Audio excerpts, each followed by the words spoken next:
वहाँ का जो राज्यपाल है इतना मोदी भक्त है कि मोदी जी का आदेश गया कि तेरे को कोरोना हो गया तो वो राजभवन में ही लेट गया, बोला मुझे कोरोना हो गया। जितनी ये लड़ाई खिंचेगी उतना जो ये भाग के जो एमएलए गुवाहाटी में हैं उनको घर लौटना मुश्किल होगा। सारी लड़ाई क्यों हुई लोगों को नहीं पता अभी तक। ये सारी लड़ाई हुई बीएमसी के चुनाव होने हैं, तो बीएमसी का बजट जो है पूरे महाराष्ट्र की सरकार के बजट का आधा है। तो ये जो एमएलए हैं ये केचुए होते हैं, आप इन्हें नेता मत समझो, ये मत समझो विधायकों के बड़े चेर तुरम खा हो गए हैं। घर लौटेंगे और जैसे ही मुंबई आएंगे वो कहेंगे हम जो है हमारा हृदय परिवर्तन हो गया है, हमें बहका दिया गया था, हमें जो है ये कहा गया था, हमें ब्लैकमेल किया गया था और इसलिए हम जो है उद्धव ठाकरे के साथ हैं। दोस्तों आदावर से मैं नीस अहमद खान हिंद वॉइस से आपसे मुखातिब हूँ। मेरे साथ है रविंद्र कुमार जी। रविंद्र कुमार जी स्वागत है आपका बहुत बहुत जी। महाराष्ट्र में जो नाटक चल रहा है, ड्रामा चल रहा है, तो बीजेपी का किया हुआ है, किसका किया हुआ है वो तो आप देख ही रहे हैं। और ऐसा तो बीजेपी कई जगह कर चुकी है, मध्य प्रदेश में कर चुकी है, महाराष्ट्र राजस्थान में उसने कोशिश की, फ्लॉप हो गई वो किसी तरीके से, और भी जगह वो अपने करती रहती है। उसको कोई काम तो है नहीं, देश की उसको परवाह है नहीं, महंगाई कहाँ जा रही, सांप्रदायिकता कहाँ जा रही, इसके बाद नहीं। वो तो ये सरकार बदल के अपनी सरकार बना के दिखाना चाहती है कि हम पूरे देश में छाए हुए हैं, देश के अंदर क्या हो रहा है उसकी कोई चिंता नहीं है। तो अब ये बताइए कि जो हमारे उद्धव ठाकरे भी बड़े एडमेंट हैं, उनका होल्ड है शिवसेना का, आज से नहीं वर्षों से होल्ड है शिवसेना का वहाँ पे, और ये आए नए नए तोड़ के आए हैं और ज़िद में है कि हमें पार्टी सरकार ही गिरा देना है। लेकिन अब वो आसाम से नहीं आ पा रहे यहाँ पे जी, बाढ़ आई है, बाढ़ आई है, पैदल आना है ना इसलिए नहीं आ पा रहे। अच्छा, लेकिन यहाँ महाराष्ट्र में उनके दफ्तरों पे हमला होने लगा है, उनके पोस्टरों पे स्याहियाँ फेंकी जाने लगी हैं जो लोग आसाम में हैं, और उन्होंने कह दिया कि हमारी सिक्योरिटी हटा रहे हैं, हमें खतरा है, वहाँ से ही बयानात आने लगे। अब आप इसका एंड क्या सोचते हैं कि एंड तो बड़ा कॉम्प्लिकेटेड हो रहा है। जब ये महाराष्ट्र का संकट शुरू हुआ जी, तो उस समय मेरे एक मित्र हैं, बड़े समझदार हैं, तो वो किसी और संदर्भ में मुझे शेर सुना रहे थे कि अजीब देखे किस्मत के फेर, मकड़ी के जाले में फंसते हैं शेर। तो शेर जो है शिवसेना का एक तरह से आइकन है। बाला साहब थे तो उनकी तस्वीर के पीछे वो अपने को कहते थे हिंदू शेर, हिंदू शेर अपने को बोलते थे। तो शेर जो है शिवसेना का एक प्रतीक है। और आप देखिए कि वो शेर इतना माकूल रहा कि उसके बाद ये महाराष्ट्र की जब घटनाएं हुई तो मुझे वो शेर जो है सोते जागते ही याद आने लगा। अब आपका ये सवाल बड़ा मौजू है कि महाराष्ट्र में होगा क्या। पहले बात तो एक समझ लीजिए, भारतीय जनता पार्टी एक हिंदुत्व वाली पार्टी है, वो घोषणा भी करते हैं जी जी, और वो हिंदू का चरित्र भी जानते हैं, अवसरवादी, और वो कभी भी किसी भी राजा महाराजा के सामने बिकता रहा है। भारत का इतिहास अगर आप पढ़ेंगे तो हिंदू राजाओं ने क्या किया, अपनी बहनों बेटियों की विवाह मुगलों से कर दिया और उनको अपना दामाद बना लिया।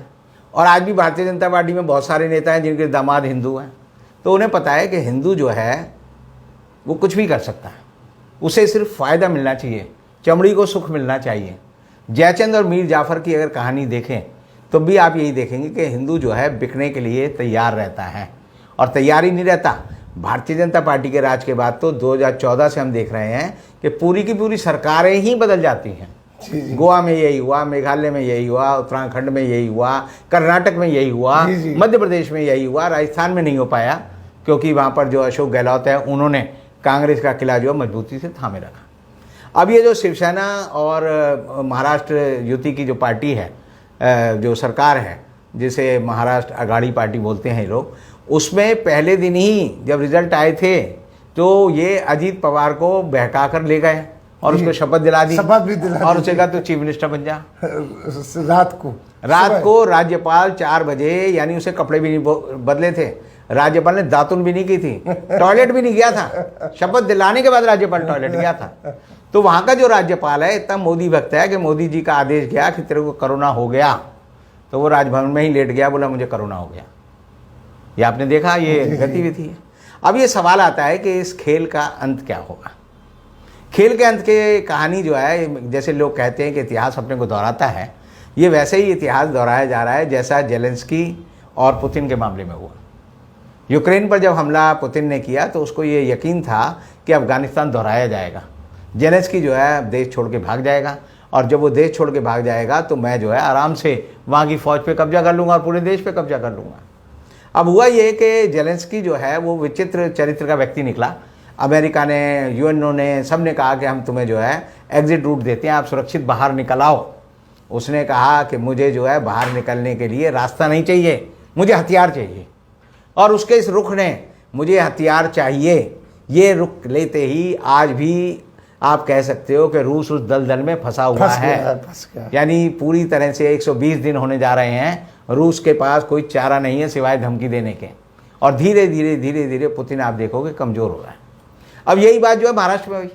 एकनाथ शिंदे ने बहका फुसला कर लोगों को पहले वो सूरत ले गया, और देखिए सूरत में किसकी पार्टी है, किसकी सरकार है, बीजेपी की सरकार है। लेकिन उसे यकीन नहीं था कि गुजरात के लोग जो है मेरी रक्षा कर पाएंगे, गुजरात की पुलिस मेरी रक्षा कर पाएगी। तो आप देखिए वो वहाँ से कहाँ भाग के गया, उड़कर जो है गुवाहाटी चला गया। मैं जीवन में ये सारे के सारे जो लोग आज गुवाहाटी में गए हैं, इनके बाप दादा पुरखे और ये खुद कभी इससे पहले गुवाहाटी नहीं गए। तो ये इनको गुवाहाटी का रास्ता कैसे दिखाया, वो भारतीय जनता पार्टी ने दिखाया। क्योंकि अमित शाह बार बार कहते थे मैं सरकार गिरा दूंगा, मैं सबक सिखा दूंगा, मैं ये कर दूंगा, मैं वो कर दूंगा।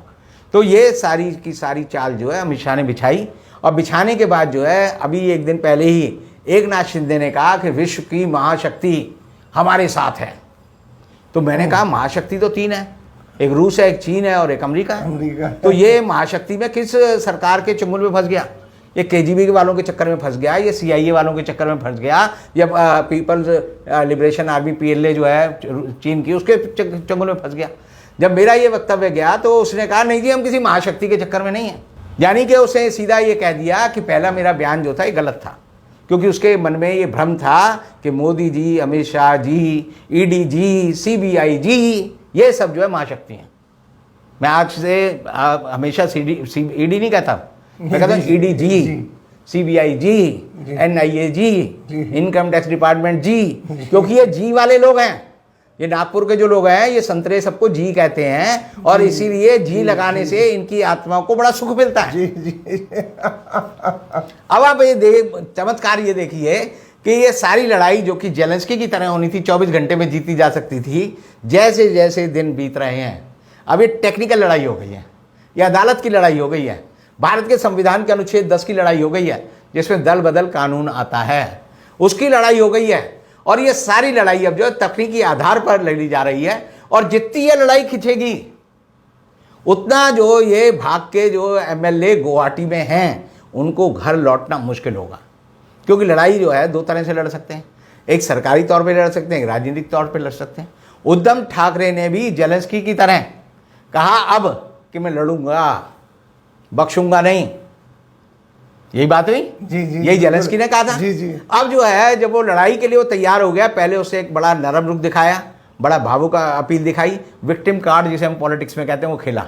जैसे ममता बनर्जी का टांग टूटी तो उसने कहा इन लोगों ने मेरी टांग तोड़ दी, और खेला हो भई कर करके उसने जो है ये सारी बात की। आपको याद होगा कि जब बंगाल के चुनाव शुरू हुए उससे पहले 75 जो एमएलए थे ममता बनर्जी की पार्टी के, वो टूट के बीजेपी में शामिल हो गए, एन ब्लॉक शामिल हो गए, और एन ब्लॉक शामिल हो गए, लेकिन उसे विक्टिम कार्ड खेला। और आप देखते हैं कि वो सारे के सारे 75 एमएलए या तो हार गए चुनाव, या वो जीते तो दोबारा जो है फिर तृणमूल कांग्रेस में दाखिल हो गए।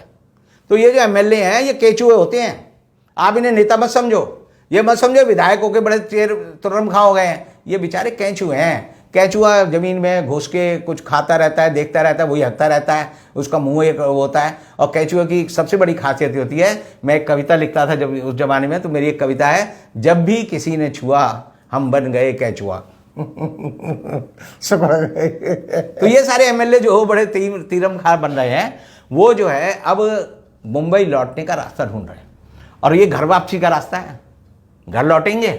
और जैसे ही मुंबई आएंगे वो कहेंगे हम जो है हमारा हृदय परिवर्तन हो गया है, हमें बहका दिया गया था, हमें जो है ये कहा गया था, हमें ब्लैकमेल किया गया था, और इसलिए हम जो है उद्धव ठाकरे के साथ हैं। तो इस लड़ाई में अभी जो है जब वहाँ के डिप्टी स्पीकर हैं उनके सामने 16 विधायकों के बारे में ये कहा गया है कि इन्होंने दल बदल कानून के तहत जो है अपनी जो सीट है वो खो दिया है और उनको नोटिस जारी होगा, उसके बाद समझ आ जाएगा। तो 55 में से अगर 40 उसके साथ हैं तो 15 तो उद्धव ठाकरे के साथ हैं। जब उसमें से अगर 16 लोग कम हो जाते हैं जिनको उन्होंने नोटिस दिया है, तो 16 कम होके जो ये 24 रह जाते हैं, तो 24 15 39 हो जाते हैं। तो 39 में इनको 26 चाहिए दल बदल करने के लिए, नहीं तो सारे डिस्क्वालीफाइड हो जाएंगे।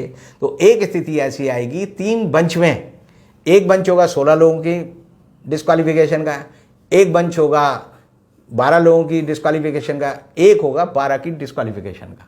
और इन तीनों में जो है जब ये गतिविधि चलेगी तो ये 16 लोग पहले डिस्क्वालीफाइड हो जाएंगे।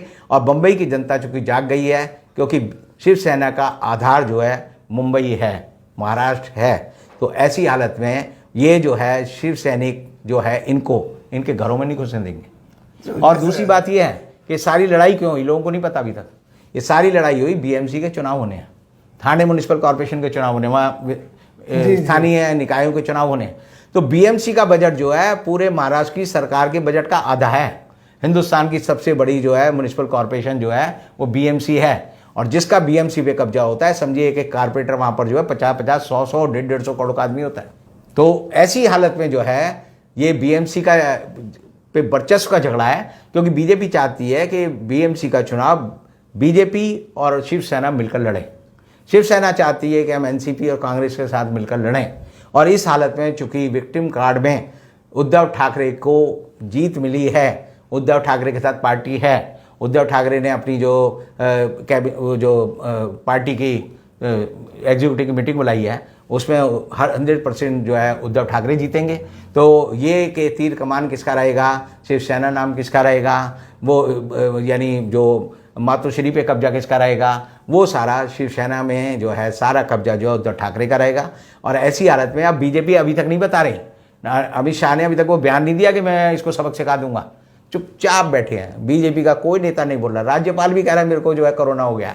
तो ऐसी हालत में समझ लीजिए कि इन्होंने जिस खेल को शुरू किया था उस खेल में ये बेचारे खुद ही फंस गए हैं। और इस दलदल से निकलना भारतीय जनता पार्टी को, नरेंद्र मोदी को बड़ा भारी पड़ेगा। और एक तरह से देश के विपक्षी दलों को एक पूरा साफ संदेश है कि भारतीय जनता पार्टी तुम्हें एडीजी से, सीबीआई से, एनआईजी से कुटवाएगी, पिटवाएगी, तुम्हारा एक एक खून का कतरा निकाल लेगी और तुम्हें जो है गुलामों की तरह रखेगी। अगर जीना है गर्व के साथ, सम्मान के साथ, तो अपनी राजनीति की हदों को पहचान ले विपक्ष। वहीं एनसीपी ने, कांग्रेस ने कह दिया कि हम इनका साथ नहीं छोड़ेंगे, उद्धव का साथ में रहेंगे। तो मजबूत स्थिति में है, देखिए आगे क्या होता है। हमारे ख्याल में जैसा आपने कहा है कि मामला तकनीकी हो गया, तकनीकी हो गया है। इसी के साथ हम आपसे लेते हैं विदा। अगले अंक में फिर रविंदर जी के साथ हाजिर होंगे, तब तक के लिए दीजिए हमें इजाज़त।